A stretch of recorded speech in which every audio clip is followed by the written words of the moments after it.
Joe டிஸ்பென்சா அவர்கள் வந்து அவர் அந்த கோமா ஸ்டேஜ் தட் இஸ் எந்திரிக்கவே முடியாதுல இருந்து எப்படி வந்தாரு அப்படின்னா வந்துட்டு அவர் இப்படிதான் விஷுவலைஸ் பண்ணிட்டு இருந்தாரு. அவருக்கு அந்த ஆக்சிடென்ட் ஆயிடும். பெட் ரிடன் ஆயிடுவாரு. எல்லாருமே வந்துட்டு ஸ்டாப் பண்ணிடுவாரு அவரை.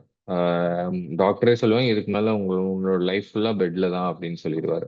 எந்திச்சு நடக்க முடியாது, இல்லைன்னா யாராவது ஹெல்ப் பண்ணி தான் நடக்கணும் அப்படின்னு சொல்லிட்டு அவருக்கு வந்து அவர் என்ன கண்டுபிடிச்சாரு அப்படின்னா எல்லா விஷயத்தையும் வந்து விஷுவலைஸ். அவர் இந்த மாதிரி ஆக்சிடென்ட் ஆகாம இருந்தா நான் என்ன பண்ணுவேன்?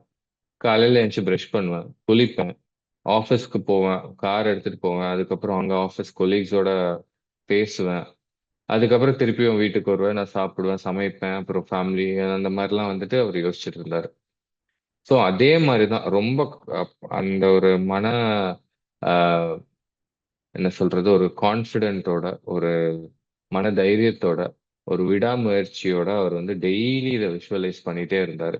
ஸோ பிரெயினுக்கு வந்து என்ன தெரியும் அப்படின்னா வந்துட்டு அந்த நியோ கார்டெக்ஸ், இந்த ஃப்ரண்டல் பார்ட் ஆஃப் பிரெயின் அப்படின்னு சொல்றது, அதுக்கு வந்து அதை இன்ஜெக்ட் பண்ணிட்டே இருந்தார் அந்த விஷுவலைசேஷன். அவர் நிஜமாவே வந்துட்டு ஆஹ், ஏஞ்சி ஆஹ், நடக்கிற மாதிரியே அவர் வந்து விஷுவலைஸ் பண்ணியிருந்தாரு. 6 மாசமா ரொம்ப கடினமா, ரொம்ப மனம் தளராம விடாமுயற்சியோட வந்து அதை விஷுவலைஸ் பண்ணிட்டே இருக்கும்போது அவர் என்ன ஆச்சு அப்படின்னா அவருக்கு வந்து ஒரு 6 மாசம் கழிச்சு கை வந்து ஆஹ், ஒரு ஃபீலிங் வர ஆரம்பிச்சு மூமெண்ட் தெரிஞ்சது. கண்டிப்பா திருப்பியும் வந்துட்டு அந்த விடாமுயற்சியோட பண்ணிட்டே இருக்கும்போது அவரே வந்து செல்ஃப் ஹீலிங் பண்ணி நடக்க ஆரம்பிச்சாரு.